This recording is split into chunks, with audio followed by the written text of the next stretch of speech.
ரூ 6600 ஆனது 2 ஆண்டுகளில் கூட்டுத்தொகை ரூ 7986 மாறும் எனில் கூட்டு வட்டி வீதம் காண்கன்னு கேட்குறாங்க. பிரின்சிபல் 6600 ரூபா, 2 வருஷத்துக்கு அப்புறம் 7986 மாறுது. அதாவது பிரின்சிபல் பிளஸ் வட்டி, அதாவது கூட்டு வட்டி மூலியமா 7986 மாறுது. அப்போ வட்டி வீதம் என்னன்னு கேட்குறாங்க.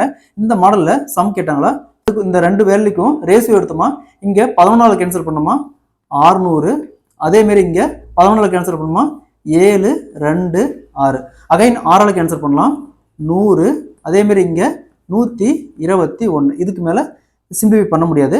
ஸோ இங்க 2 வருஷம் சொல்லியிருக்காங்க.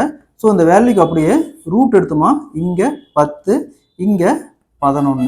ஸோ ஃபர்ஸ்ட் இது ரெண்டுக்கான டிஃபரன்ஸ் 11ல 10 போச்சுன்னா 1 வகுத்தல் பிரின்சிபலுக்கான ரேஷியோ இங்க 10 10 இன்ட்டு சதவீதத்துக்கு 100, 10க்கு 10 கேன்சல் ஆயிரும்.